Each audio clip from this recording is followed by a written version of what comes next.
Tired of feeling stuck, unseen, or like your body isn't yours anymore? It's time for a reset. Welcome to An Ageless Life, the midlife reset show, where science, movement, and mindset help you feel strong, energized, and like yourself.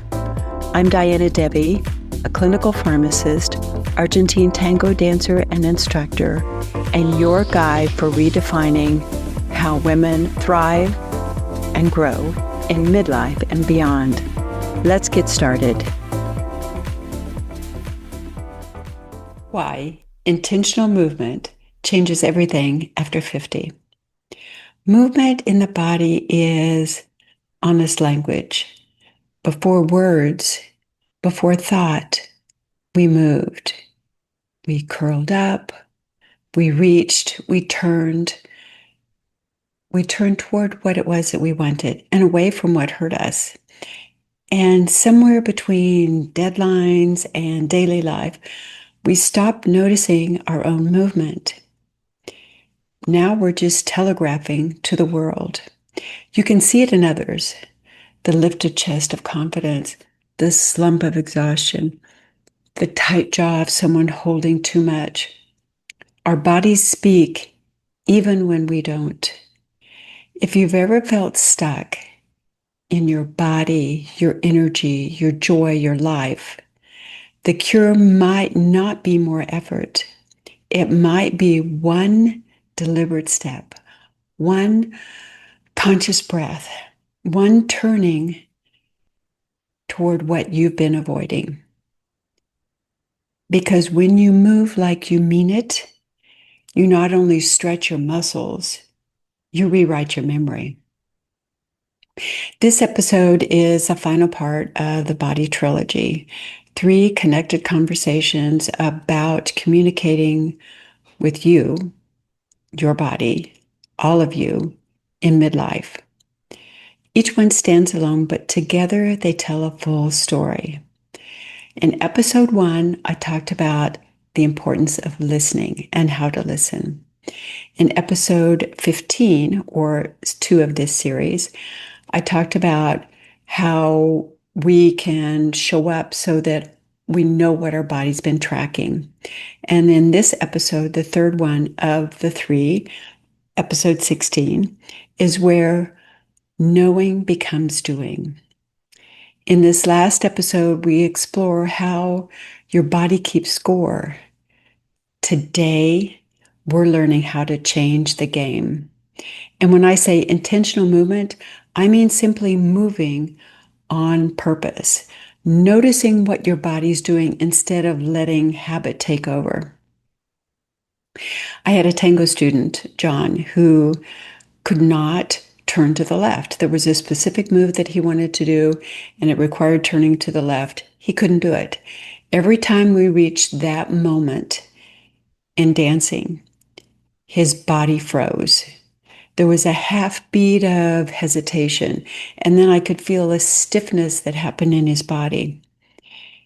At first, I thought it was mechanical or maybe balance or coordination, but we slowed it down and allowed him to really notice and feel what was happening in his body. He quietly said, "It's uncomfortable." So we stayed with that for a while, not forcing it, not giving him any correction.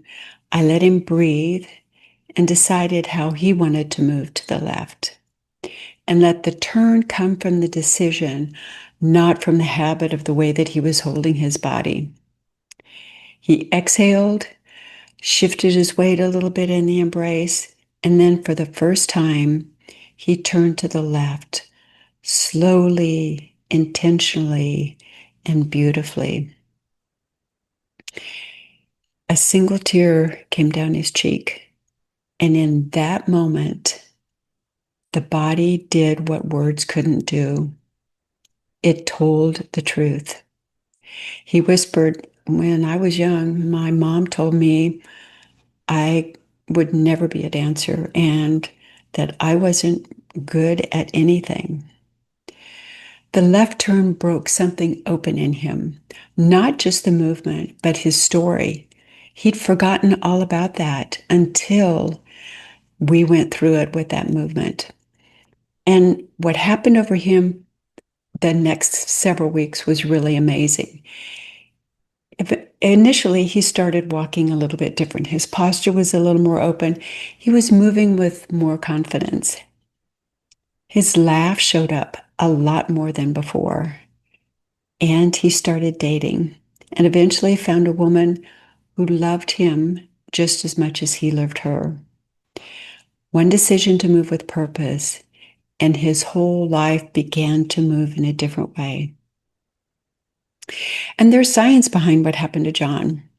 When you deliberately move, you activate your body. You activate what's called the motor learning loop. In other words, I talked before about things that move together, wire together.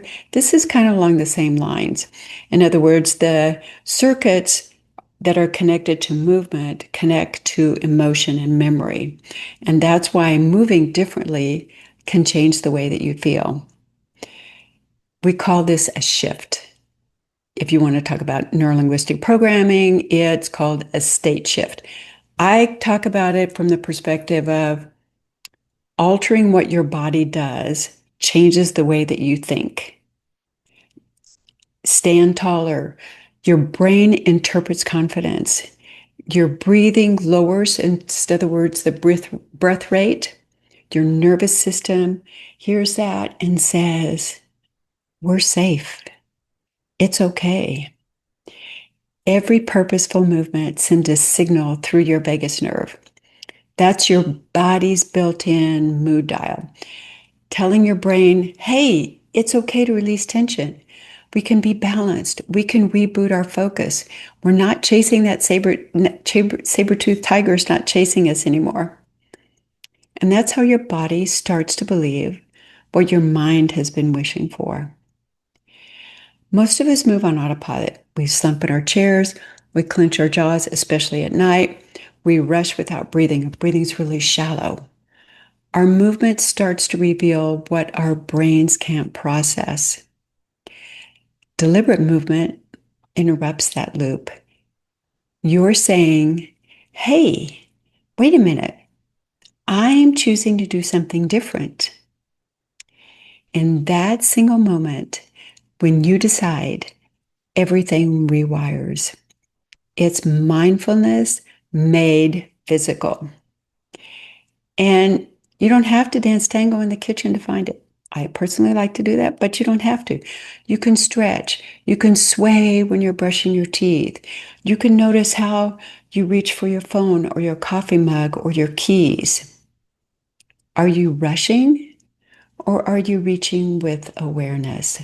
Are you paying attention to what is going on in your body, around you, and what is it that you're intending to do? And this also helps a lot with walking into a room and forgetting why you're there.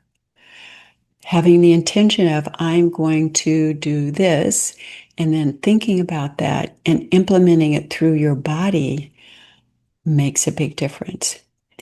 I have a little exercise or reset. Let's call it the posture lift. So wherever you are, take a pause and just take a deep breath. And exhale. Now feel your feet on the floor. Feel what that's like. Now wiggle your toes. You feel them? You feel your weight drop through your body down into the floor. Another way to say it is, I feel all parts of my foot on the floor or through my shoes. Now, let your shoulders slide down a little bit. You're not pushing. You let them slide down your ribs. Think of it like butter melting down toward your ribs. And again, take a nice slow inhale through the nose and lengthen the spine. Think of it as the back. You put your hand on the back here and reaching up to that while still pushing into the floor. this gentle string lifting you here. Now exhale, but keep that lift. Notice how different you feel in the same room. Feel your body expanding into all that new space, to that quiet confidence that fills your body. This is your nervous system adjusting in real time. A 2-minute movement, and your brain just logged a whole new pattern. Calm, confident, present, ready for whatever comes next. Do this a couple times a day, and it becomes your new default setting. So think of movement as mood medicine. Think of movement as your unprescribed medication. Hey, no copays, no side effects, just benefits. When you move, blood flows through your body. It feeds your brain like espresso for your neurons. They're neurotransmitters. If you want to know what they are, dopamine, serotonin, and endorphins, they're in your body. They're the happiness trio, so to speak, that flood your system. You've heard of runner's high? That's exactly what's going on. All of those things are released. And the fun part is the effects start before your heart rate even rises. It's that quick start your brain's been craving all day. That's why even a single stretch, rolling your shoulders, or in my case, one mindful tango step can shift you faster than thinking about your way out of stress. So let's mix your midlife energy cocktail. As Bond would say, shaken, not stirred. Use awareness to rewire old patterns. That's a shot of neuroscience. Move in ways that signal through your vagus nerve, the nerve that calms you down. That's a splash of physiology. Change how you move to change how you feel. That's a twist of psychology. Do it because it feels good, not because it burns calories. It is, you can think of it as kind of like a garnish of joy. That's your recipe for vitality. Sip it daily, a couple times a day, turn up the music. So exactly what does it mean to move like you mean it? It means to feel at home in your body, not at war with it. To walk into a room and know you belong there because you do. To breathe like you trust life to meet you halfway. When John turned to the left, he wasn't just learning a new step. He was claiming his right to choose how he moved through life in body and spirit. So your invitation this week is pick one moment of the day to move on purpose. It could be you sit down, you stretch, the way that you turn towards someone that you love. Before you move, pause and ask yourself, how do I feel? Then let the movement match the feeling. This is not exercising, this is communicating. You're reminding your nervous system who's in charge. In episode 14 and 15, we learned to listen and understand.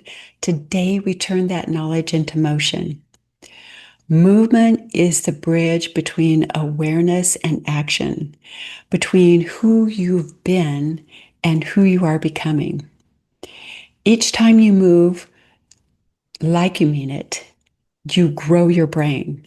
This is a new story, and your body listens and grows stronger and steadier and freer.